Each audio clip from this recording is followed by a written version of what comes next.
Hello and welcome, dear children.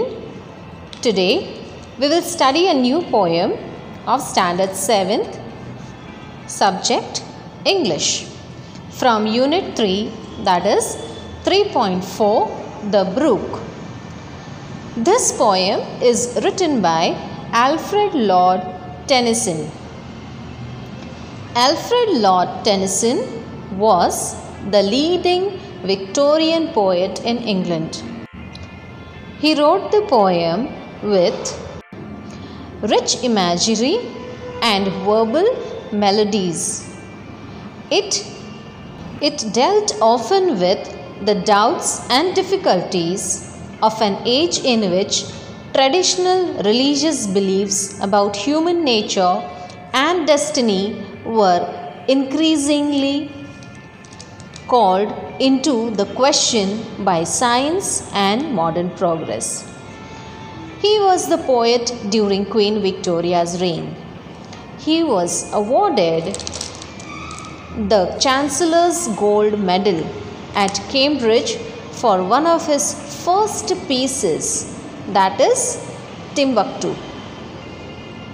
In this poem, the poet has beautifully traced the journey of a brook from its start till it reaches the largest water body.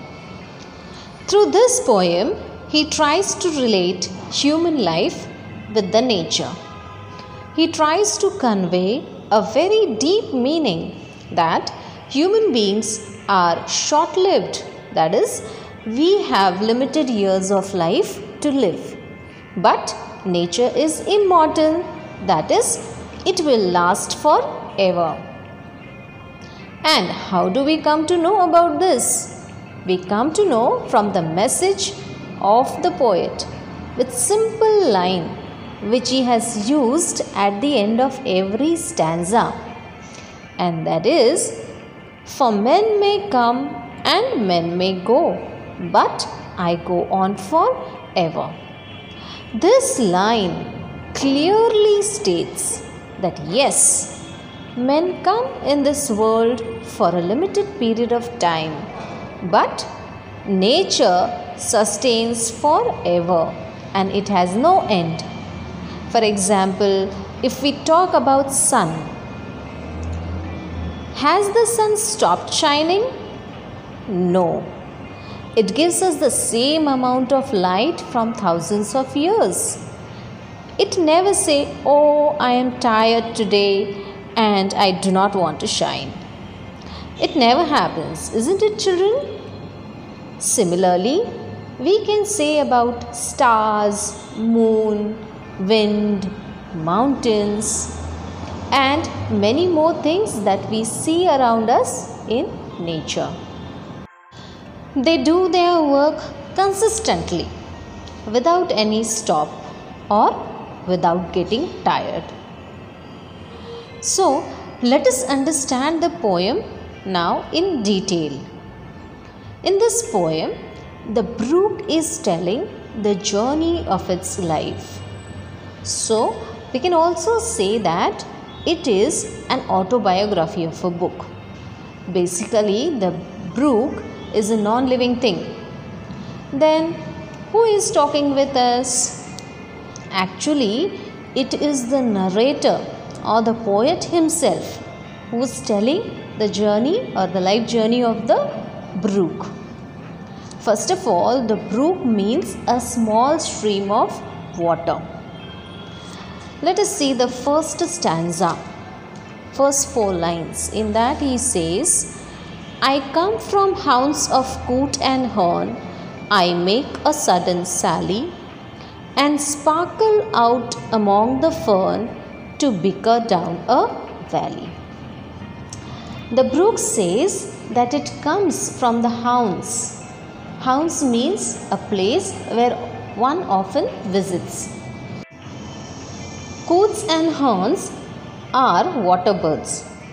He says that it comes from the places which are frequently visited by water birds like coot and hern. From there it takes a sudden sally. Sally means a quick journey. okay, and flows down a valley with a lot of noise.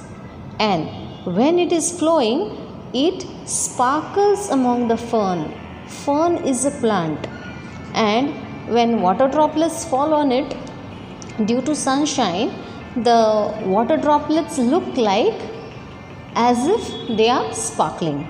That all happens because of the sunlight that falls on the drops of the droplet that are fallen on the fern plant. Okay, then next he says, by 30 hills I hurry down, or slip between the ridges, by 20 tops a little town, and 100 bridges, till last by Philip's farm I flow, to join the brimming river. For men may come and men may go, but I go on forever. Means it hurries down the hills and slips by the ridges. In geography subject, you must have studied, children, about various landforms like plains, plateaus, isn't it? So ridges is a part of a landform. Ridges means a long narrow mountain range. So during its journey, it passes by 30 hills, then 20 tops. Tops is an old word for a village. Further, it goes to 20 villages, 50 bridges, and a little town. It then flows by Philip's farm and joins the brimming river. Now, brimming means overflowing. For example, sometimes we keep a bucket under a tap to be filled, but if we do not close the tap on time, even if the bucket is full of water, what will happen? The water will continue to fall in it and it will overflow out of the bucket, isn't it? So similarly, brook joins the overflowing river. In the next stanza, he says, I chatter over stony ways, in little sharps and trebles, I bubble into eddying bays, I babble on the pebbles. Now here chatter means a whispering sound, and sharps and trebles means it means that it is making musical sound.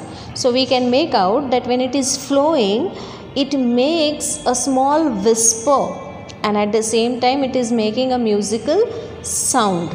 Okay, so when it is flowing, it whispers and flows with a musical sound. Then it bubbles into eddying bays. Now eddying bays means what? It means when the water moves in a circular motion, it is called as eddying. Okay, so here we can understand that brook makes strange and loud noises as it flows over stony paths and rocks, isn't it? Then in the next stanza he says, with many a curve my banks I freed, by many a field and fallow, and many a fairy foreland set, with willow, weed and mallow. Means sometimes its water moves in spirals. It gets angry when it makes many curves on its banks. And fallow field. Now fallow field means a land which is not cultivated, or an uncultivated land where no crops are grown. It also passes with noises by many places, and fairy foreland covered with willow, weed and mallow. Now fairy foreland means a place which looks amazingly beautiful, like a place where fairies would stay. Now willow, weed and mallow, these are what? These are small plants with small flowers. Okay, and later then it joins the brimming river again. So that's all in today's video. Let us revise some of the difficult words meanings that we have studied in first two stanzas of this poem. The first word is haunt. Haunt means a place one visits often. Second, coot and hern. These are both water birds. Third one is sally. Sally means a quick journey. Number 4, bicker. Bicker means run noisily. Number 5 is thorp. Thorp means it's an old English word for village. Number 6 is sharps and trebles. Sharps and trebles means they are musical sounds. Now you will learn all the difficult words meanings that I have given you today, and you will also read the first 2 stanzas and try to understand them. Thank you, children.